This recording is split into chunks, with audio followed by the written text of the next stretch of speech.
Sidang Jemaat Tuhan, pada hari ini kita bersama-sama diundang untuk membuka Injil Lukas pasal 8 yang akan kita baca mulai ayat 26 sampai dengan ayat yang ke-39. Lukas pasal yang ke-8 ayat 26 sampai dengan ayat yang ke-39.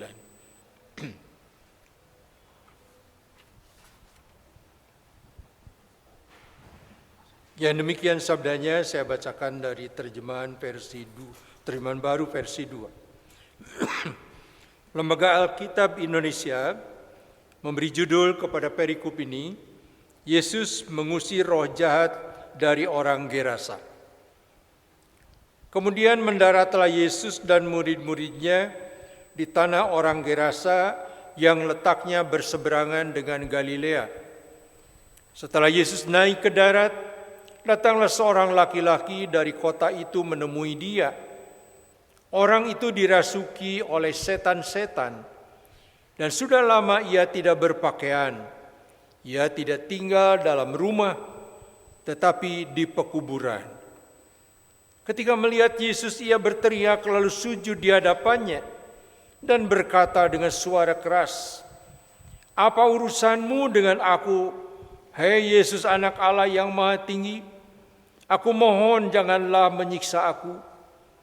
Sebelumnya Yesus pernah memerintahkan roh jahat itu keluar dari orang itu. Roh itu sering menyeret-nyeret dia, maka untuk menjaganya tangannya dibelenggu dan kakinya dirantai. Namun ia memutuskan segala pengikat itu dan ia dihalau oleh setan itu ke tempat-tempat yang terpencil. Yesus bertanya kepadanya, "Siapa namamu?" Jawabnya, "Legion," karena ia kerasukan banyak setan. Setan-setan itu pun memohon kepada Yesus supaya ia jangan memerintahkan mereka masuk ke dalam jurang maut. Di situ ada sekawan besar babi sedang mencari makan di lereng bukit itu. Lalu setan-setan itu memohon kepada Yesus supaya ia memperkenankan mereka memasuki babi-babi itu. Yesus mengabulkan permohonan mereka. Lalu keluarlah setan-setan itu dari orang itu dan memasuki babi-babi itu. Kawanan babi itu terjun dari tebing yang curam ke dalam danau lalu mati lemas. Setelah penjaga-penjaga babi itu melihat apa yang telah terjadi, mereka lari dan menceritakan hal itu di kota dan di desa-desa sekitarnya. Lalu keluarlah orang-orang untuk melihat apa yang telah terjadi. Mereka datang kepada Yesus dan mereka menjumpai orang yang telah ditinggalkan setan-setan itu duduk dekat kaki Yesus, telah berpakaian dan sudah waras. Mereka pun merasa takut. Orang-orang yang telah melihat sendiri hal itu memberitahukan kepada mereka bagaimana orang yang dirasuk setan itu telah diselamatkan. Seluruh penduduk daerah Gerasa pun meminta Yesus meninggalkan mereka. Sebab mereka sangat ketakutan. Lalu naiklah ia ke dalam perahu dan kembali. Orang yang telah ditinggalkan setan-setan itu meminta supaya ia diperkenankan menyertainya. Namun Yesus menyuruh dia pergi, katanya, "Pulanglah ke rumahmu dan ceritakanlah segala sesuatu yang telah dilakukan Allah kepadamu." Orang itu pun pergi ke seluruh kota dan memberitahukan segala sesuatu yang telah dilakukan Yesus atas dirinya.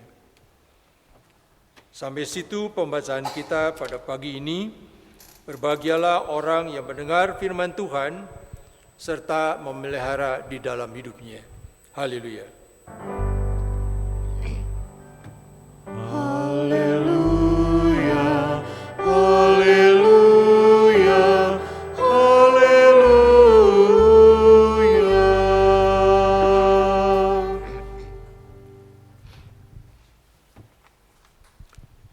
Saudara-saudara, baik yang hadir di ruangan ini ataupun yang ada di tempat masing-masing di rumah. Sampurasun. Selamat pagi, salam. Saudara-saudara, tema khotbah kita hari ini, Tuhan Yesus, dikatakan Yesus menolong orang yang tersiksa. Saudara-saudara, apa saudara merasa tersiksa pagi ini? Ada yang merasa tersiksa enggak? Enggak ada ya? Semuanya tidak ya? Mudah-mudahan tidaklah. Saudara, kalau kita memeriksa di dalam Kamus Bahasa Indonesia, yang namanya tersiksa itu bisa berarti teraniaya, tersakiti, dihina, diejek, dibuli, atau dia memang mengalami tindakan kekerasan, baik di dalam rumah tangga ataupun juga di masyarakat. Dan orang yang mengalami itu kemudian merasa tersiksa. Tapi saudara, kalau kita lihat di dalam kehidupan kita, di masyarakat kita pada zaman ini, banyak sekali keramaian yang dibuat di mana-mana. Jakarta ada Jakarta Fair, lalu ada tempat-tempat wisata, ada tempat-tempat rekreasi, tempat berkumpul banyak orang. Kita juga bisa menyaksikan orang-orang yang kaya luar biasa. Rumahnya besar, lahannya luas, dan isi rumah tangganya penuh dengan barang-barang mewah. Pakaya pabalatak, cek Sunda di tengah ima, saking kayanya. Tetapi saudara, di tengah semua itu kita mendengar orang yang ikut keramaian juga ada yang merasa kesepian. Orang yang kaya tidak kekurangan dalam harta benda, juga sering mengeluh merasa kesepian. Orang yang kesepian itu kan berarti orang yang tersiksa. Saya yakin kita semua tidak ada yang suka hidup dalam keadaan tersiksa. Dan mari kita bertanya saudara, bagaimana kita bisa keluar dari suasana tersiksa itu. Dan kita akan belajar dari apa yang kita baca di dalam Lukas 8 ayat 26 sampai 39 tadi. Bacaan yang kita baca tadi sebenarnya isinya menceritakan sesuatu yang merupakan kelanjutan dari cerita sebelumnya. Kalau kita membaca ayat-ayat sebelumnya diceritakan bahwa Tuhan Yesus dengan murid-muridnya itu bekerja di Galilea, mengabarkan Injil. Dan sesudah mereka mengabarkan Injil di sana, Tuhan Yesus lalu mengajak murid-muridnya untuk naik perahu menyeberangi Danau Galilea. Dan mereka naik perahu. Tapi diceritakan bahwa di tengah danau itu ketika mereka sedang naik perahu, tiba-tiba saja datang topan yang hebat dan menimbulkan gelombang yang hebat. Di dalam Lukas tidak terlalu kentara, hanya disebutkan itu suasananya membahayakan. Tapi kalau kita membaca dalam Matius dan Markus, disebutkan air itu masuk ke dalam perahu dan hampir menenggelamkan perahu. Jadi murid-muridnya sibuk mengeluarkan air dari dalam perahu dan mereka sangat ketakutan. Lalu di mana Tuhan Yesus? Dikatakan Tuhan Yesus sedang tidur di buritan. Tenang saja. Karena itu murid-muridnya datang membangunkan dia. Istilahnya dengan kasar mau mengatakan, "Guru, apa engkau tidak peduli kalau kami binasa?" katanya. Dan saudara, Tuhan Yesus menegur mereka. Mengapa mereka kurang percaya? Kamu belum percaya juga katanya. Mengapa Tuhan Yesus bertanya begitu? Ini satu kritik. Kritik karena mereka bukan pertama kali melihat kuasa Yesus. Di dalam cerita-cerita sebelumnya kita membaca bagaimana Yesus menyembuhkan orang lumpuh, bagaimana Yesus melakukan bermacam-macam mujizat. Mereka sudah mendengar khotbah Tuhan Yesus yang sangat mengagumkan, ajaran-ajaran yang sangat mengagumkan. Tapi hati mereka belum terbuka, murid-murid Yesus ini. Karena itu Yesus bertanya, kamu belum percaya juga? Dan tapi Yesus memang bangkit, lalu dia berdiri, dengan kuasa ilahi dia mengatakan supaya angin dan badai dan ombak itu diam. Ajaibnya, angin dan ombak yang menggelora itu langsung diam. Karena itu kita membaca di dalam ayat yang ke-25, para murid ini bertanya satu sama lain, siapa sebenarnya orang ini sehingga ia memberi perintah kepada angin dan air dan mereka taat kepadanya? Mengherankan buat mereka. Bagaimana angin yang begitu hebat, gelombang yang begitu dahsyat, tiba-tiba berhenti hanya karena mendengar perintah dari Tuhan Yesus. Kuasa yang luar biasa ada pada diri Yesus. Tapi perjalanan dilanjutkan, perahu sampailah di seberangnya, berarti di sebelah timur karena Galilea di sebelah barat Galilea. Lalu kemudian mendarat. Dan ketika mereka turun ke darat, belum juga kelihatannya istirahat banyak. Tiba-tiba datanglah seorang laki-laki. Laki-lakinya bukan orang normal lagi, orang gila. Karena dikatakan dia adalah orang yang dirasuk setan-setan. Disebutnya setan-setan karena memang bukan hanya satu setan.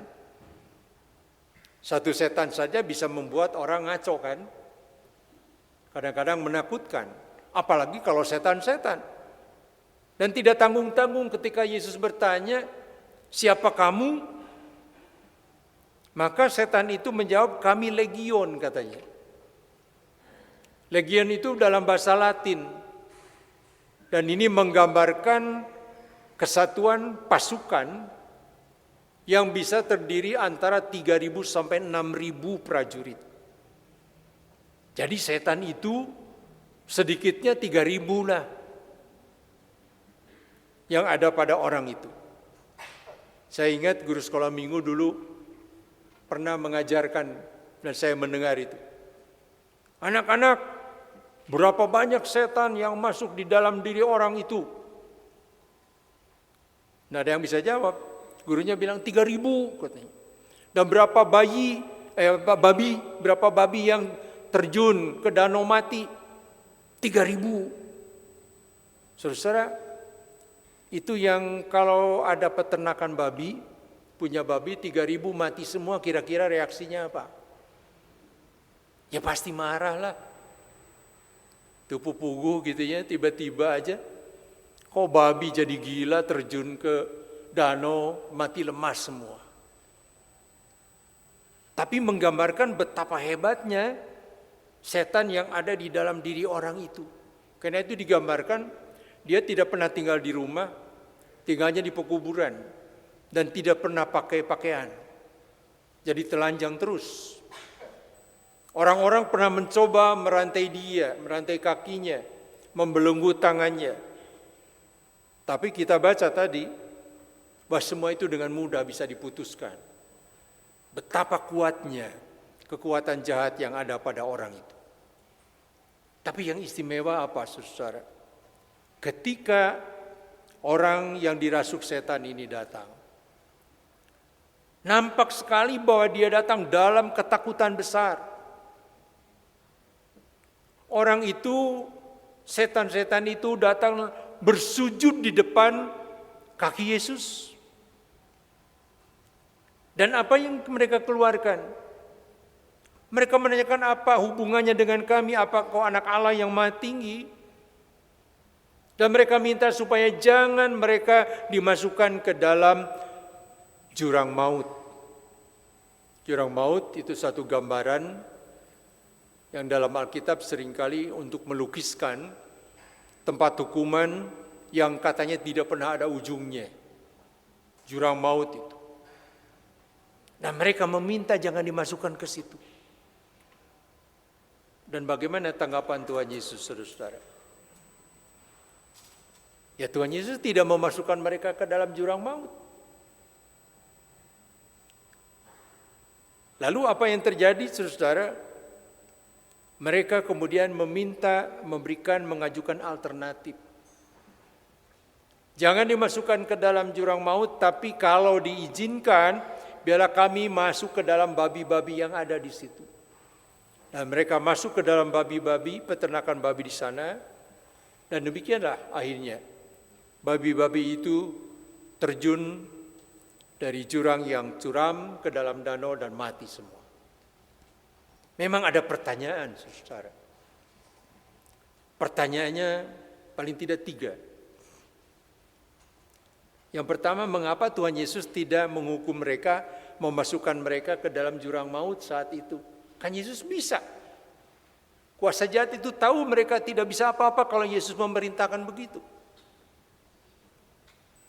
Mengapa begitu? Jawabnya kemungkinan besar karena waktunya belum tiba. Semua yang akan terjadi nanti pada penghakiman akhir. Karena 2 Korintus mengatakan semua nanti, baik yang hidup ataupun yang mati akan menghadap kursi pengadilan Kristus, yang akan menghakimi setiap orang sesuai dengan apa yang dia lakukan dalam hidupnya, baik atau jahat, termasuk iblis atau kuasa jahat. Baru di situ ada penghakiman dan ada penghukuman yang kekal. Sekarang belum tiba waktunya. Karena itu Yesus membiarkan setan itu masih gentayangan. Yang kedua pertanyaannya, mengapa Yesus mengizinkan mereka masuk ke dalam babi-babi? Kan tahu Tuhan itu risikonya apa. Kalau masuk ke dalam babi-babi itu babinya mati, maka akan terjadi murka dari masyarakat.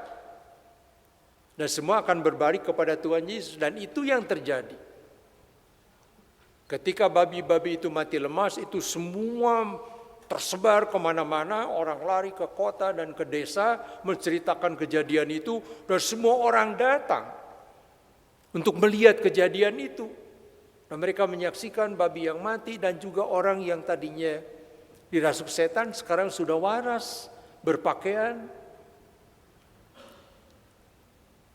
Dan saudara-saudara, yang terjadi adalah sudah itu, orang-orang di sana terutama tentu mereka yang punya peternakan babi meminta supaya Yesus segera pergi meninggalkan tempat itu. Lalu yang ketiga pertanyaannya, kalau memang setan-setan atau kuasa jahat itu tidak mati, kan yang mati cuma babi, setannya tidak kan? Kemana mereka? Ya mereka ada, mereka gentayangan. Ada di mana? Ya ada di mana-mana, termasuk di tengah-tengah kita sekarang di sini. Karena itu Tuhan menasihatkan apa? Dalam 1 Petrus 5 ayat 5. Berjaga-jagalah dan berwaspadalah, karena si iblis itu seperti singa yang mengaum-ngaum, yang berkeliling terus, mengaum-ngaum mencari mangsa yang bisa ditelannya. Dan itu bisa terjadi pada saat ini pun dia sedang berkeliling di tengah kita. Kalau dalam ibadah bisa di keluarga ada, bisa sendiri juga bisa. Kalau sendiri timbul pikiran yang macam-macam. Kebencian pada orang, iri hati muncul. Kalau di keluarga mungkin terjadi pertengkaran, sehingga terjadi KDRT. Di dalam jemaat di sini barangkali saat ini bisa terjadi godaannya apa? Dengar khotbah ngantuk, nunutan gitu. Atau tidak nunutan, tergoda oleh orang yang di depan atau yang di pinggir. Waduh, rambutnya ke salon kemana ya? Mahal tuh pasti. Ih, pakaiannya harganya berapa tuh? Lihat sepatunya, waduh sepatunya juga bagus. Jadi tidak mendengar khotbah, yang dilihat adalah persoalan-persoalan yang membuat dirinya tidak aman, tidak tenang. Dan itulah cara iblis, karena dikatakan dia berkeliling terus mengaum, mencari siapa yang dapat ditelannya. Ketika orang lalai, ketika orang muda tergoda, disitulah iblis mencengkram dia. Jadi karena itu hati-hati saudara-saudara. Tapi kalau makan daging babi tidak usah hati-hati. Boleh saja. Ya. Karena memang iblis tidak merasuk daging babi yang sudah masak. Tapi dia merasuk orang-orang lebih celaka. Dia bisa masuk dalam diri kita. Disitulah Yesus katakan harus berwaspada betul. Dan yang menarik dari cerita yang kita baca, saudara-saudara, orang yang dibebaskan dari setan itu, yang sudah sembuh, kemudian memohon kepada Tuhan Yesus supaya dia diperbolehkan mengikuti Tuhan Yesus. Secara logika kita bisa memahami kenapa dia minta begitu. Sebab dia sangat berterima kasih kepada Tuhan Yesus, dia mau melayani Tuhan Yesus. Tapi juga karena dekat Tuhan Yesus berarti aman. Berarti ada kedamaian. Tidak akan ada kuasa jahat yang menguasai dia lagi. Tapi bagaimana reaksi dari Tuhan Yesus? Ternyata Tuhan tidak mengizinkan. Bahkan Tuhan mengatakan kepadanya, pulanglah ke rumahmu dan ceritakanlah segala sesuatu yang telah dilakukan Allah kepadamu. Pulanglah ke rumahmu, ceritakanlah apa yang telah diperbuat Allah kepadamu. Artinya apa? Kamu harus jadi saksiku. Pergilah saksikan kuasa Allah yang sudah kamu terima dan kamu rasakan. Dan orang itu menurut. Alkitab mengatakan dia pergi ke seluruh kota. Berarti dia mengabarkan Injil. Dia menjadi saksi Tuhan. Menceritakan kekuasaan Yesus atas kuasa jahat. Orang itu berarti terbebas dari siksaannya. Dan kita bayangkan ketika dia menceritakan kuasa Tuhan, banyak orang ingin mendengar lebih lanjut. Dia mungkin bisa cerita macam-macam. Dan dia bisa punya banyak teman. Dia tidak akan kesepian. Dan dia menjadi orang yang terhormat di hadapan Tuhan. Karena menyaksikan Tuhan. Dan itulah yang kita baca dalam bacaan kita hari ini. Tapi yang penting buat kita adalah pelajaran apa yang kita bisa peroleh dari semua yang diungkapkan di dalam Injil Lukas ini. Tema kita mengatakan Tuhan Yesus menolong orang yang tersiksa. Di awal khotbah saya tanya, saudara merasa tersiksa, ada yang merasa tersiksa tidak? Mungkin saudara mengatakan, tidak tuh, saya damai-damai saja, saya tenang-tenang saja. Kenapa bayangan kita mungkin tersiksa itu ada penyiksaan secara fisik. Ada sesuatu yang membuat kita betul-betul ya luka lah begitu, atau sakit. Tapi ternyata kan kita juga tahu tadi. Orang tersiksa tidak selalu karena dia mengalami tindakan kekerasan dari orang lain. Tapi orang bisa merasa tersiksa karena batinnya tertekan. Mungkin karena kesepian. Mungkin karena dia merasa kurang dihargai. Dan semua itu terjadi kenapa, saudara? Apakah yang namanya kesulitan hidup atau siksaan itu muncul dari Tuhan? Mungkin saudara bertanya, aneh ya ikut Tuhan Yesus. Katanya Tuhan Yesus itu membawa damai. Tapi kok saya tidak damai? Tapi baik sebelum ke sana lebih lanjut saudara, mari kita periksa siapa diri kita. Siapa sebenarnya kita sebagai yang namanya orang Kristen atau pengikut Kristus. Seorang pengikut Kristus di dalam Alkitab digambarkan sebagai orang yang sudah meninggalkan cara hidup yang lama dan mengikuti cara hidup yang baru. Karena itu lukisannya orang Kristen itu adalah manusia baru, bukan manusia lama. Kita baca di dalam Efesus pasal 4 ayat 22 sampai 24 misalnya. Dikatakan begini, kamu berhubung dengan kehidupan kamu yang dahulu harus meninggalkan manusia lama yang menemui kebinasaannya oleh nafsunya yang menyesatkan, supaya kamu dibaharui di dalam roh dan pikiranmu dan mengenakan manusia baru yang telah diciptakan menurut kehendak Allah di dalam kebenaran dan di dalam kekudusan yang sesungguhnya. Dan Rasul Paulus kemudian juga menulis hal yang sama walaupun tekanannya agak berbeda, yaitu di dalam Kolose pasal 3 ayat 9 dan 10. Kolose pasal 3 ayat 9 10 mengatakan begini, jangan lagi kamu saling mendustai, karena kamu telah menanggalkan manusia lama serta kelakuannya, dan telah mengenakan manusia baru yang terus-menerus diperbaharui untuk memperoleh pengetahuan yang benar menurut gambar penciptanya.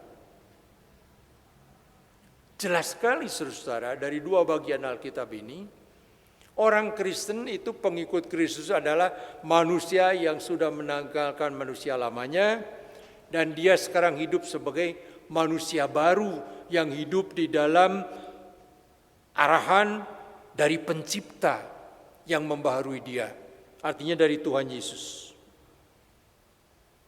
Lalu kalau kita tanya apa bedanya manusia lama dengan manusia baru? Tadi disinggung tuh, ada istilah dusta, ada istilah terikat kepada daging. Lalu kalau kita mendengar kata daging, kita ingat kepada bagian Alkitab yang mengatakan orang hidup oleh karena dorongan daging atau hawa nafsu daging. Saudara ingat di bagian Alkitab mana tuh? Galatia 5 ayat 19 sampai 21. Saya bacakan lengkapnya begini. Perbuatan daging telah nyata, yaitu percabulan, kecemaran, hawa nafsu, penyembahan berhala, sihir, perseteruan, perselisihan, iri hati, kemarahan, kepentingan diri sendiri, percekcokan, perpecahan, kedengkian, kemabuk-mabukan, pesta pora, dan sebagainya. Ini adalah nafsu daging. Dan orang yang dikuasai nafsu daging, dorongan daging ini, ya tidak lepas dari dorongan-dorongan seperti itu. Percabulan, kecemaran, hawa nafsu, iri hati, pertengkaran, perselisihan, ya, kemabuk-mabukan. Beda dengan orang yang disebutkan manusia baru. Karena orang yang dibaharui di dalam Kristus, menerima Kristus dengan benar, Tuhan mengatakan dalam 1 Korintus pasal 3 ayat 16, tubuh kita itu dijadikan rumah Roh Kudus, bait Allah. Jadi karena kita bait Allah atau bait Roh Kudus, maka yang keluar dari rumah ini, dari tubuh kita apa? Ya buah-buah roh. Di mana buah-buah roh itu dituliskan? Apa saja? Masih Galatia 5. Namun ayat 22 dan 23. Nyambung tadi ya. 19 sampai 21 itu nafsu daging. 22, 23 itu adalah buah boro. Buah boro itu adalah kasih, sukacita, damai sejahtera, kesabaran, kemurahan, kebaikan, kelemah lembutan, kesetiaan. Semua itu merupakan buah daripada buah roh. Yang dasarnya semuanya adalah kasih. Sekarang kalau saudara ditanya, kita kan tadi mengatakan saya tidak pernah tersiksa tuh. Sampai sekarang juga tidak tersiksa ya. Tapi dalam diri kita kira-kira mana yang lebih banyak? Buah roh atau dorongan nafsu daging? Di dalam diskusi seringkali orang dengan jujur mengatakan, Pak, kok dalam diri saya masih lebih banyak yang bagian kiri katanya. Ayat 19 sampai 21. Dorongan nafsu dagingnya. Karena masih ada perasaan iri hati. Masih ada perasaan kemarahan. Saya suka terdorong untuk marah. Saya ada perasaan iri hati kepada orang. Dan di dalam kehidupan ini kadang-kadang tidak tertahankan itu, terdorong untuk marah, untuk cekcok. Bahkan ada yang kemudian mabuk-mabukan, ada yang berselisih, yang berseteru. Bukan hanya dengan orang luar, kadang-kadang di dalam keluarga sendiri. Tidak heran kalau orang berkata begini, Pak, nafsu daging itu tidak hanya di luar gereja, tapi dalam gereja. Dan itu bisa terjadi di antara pendeta bertengkar dengan pendeta. Majelis dengan majelis. Aktivis gereja dengan aktivis gereja. Panitia hari raya gerejawi dengan seluruh anggotanya juga sering bertengkar. Katanya mau memuliakan Tuhan, menyambut Tuhan. Baik pada waktu Paskah, atau pada waktu kenaikan, atau Pentakosta atau Natal. Tapi untuk melaksanakan itu penuh pertengkaran. Kenapa itu bisa terjadi? Sekali lagi, karena ada dorongan daging dalam diri orang.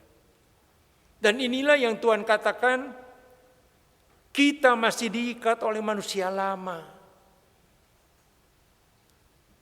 Saudara, kalau kita bertanya, kalau saya masih terdorong oleh nafsu daging seperti itu, saya bertengkar dengan istri, saya bertengkar dengan anak, saya bertengkar dengan orang lain.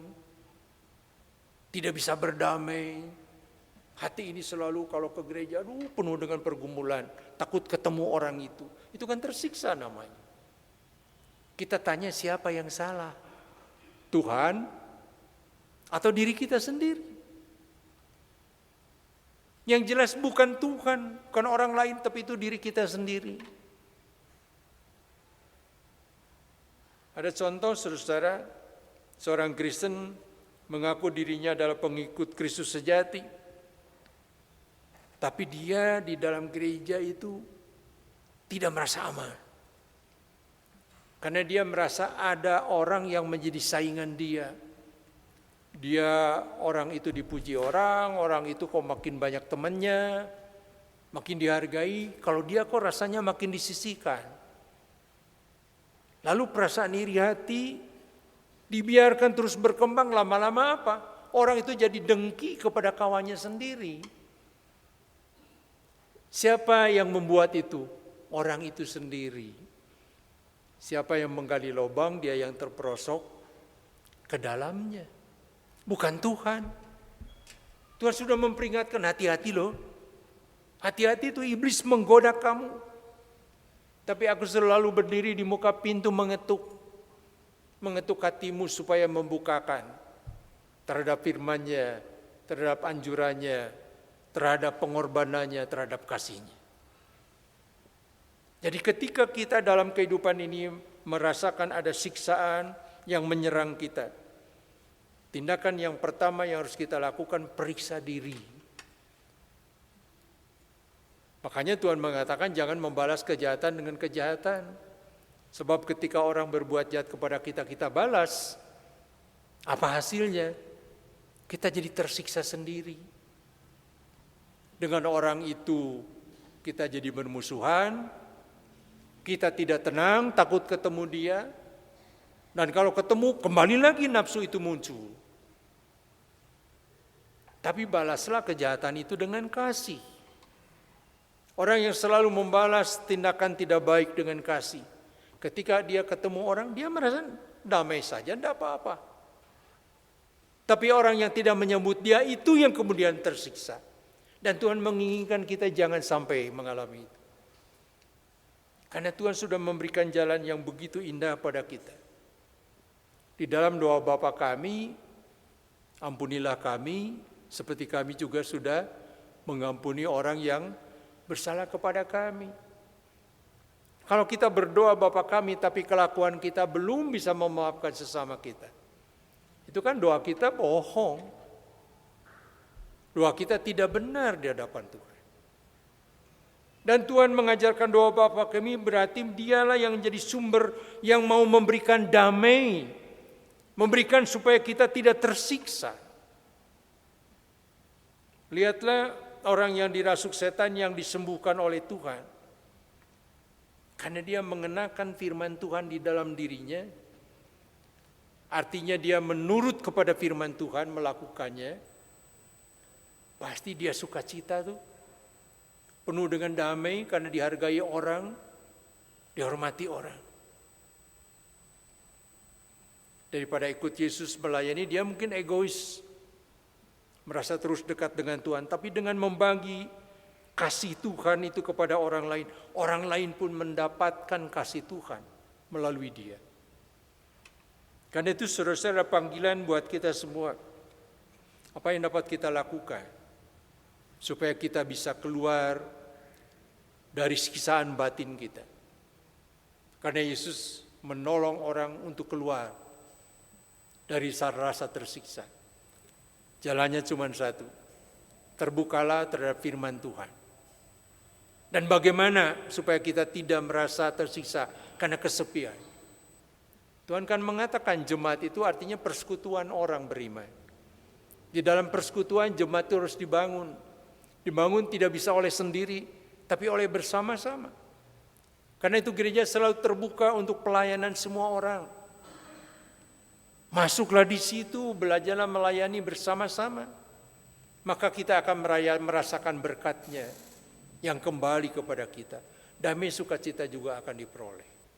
Daripada kita tinggal sendiri di rumah, lalu merasa tidak dihargai, dan kita pun menjadi miskin di dalam kasih Tuhan. Dan mari kita bersama-sama berjuang, karena ini dikatakan untuk terus-menerus dibaharui. Manusia baru itu tidak bisa didiamkan. Karena apa? Karena kita masih berjuang melawan segala kuasa jahat yang mau mencoba kita untuk menerkamnya. Kiranya Tuhan bisa menguatkan kita untuk mampu menang, mengatasi semua itu. Amin.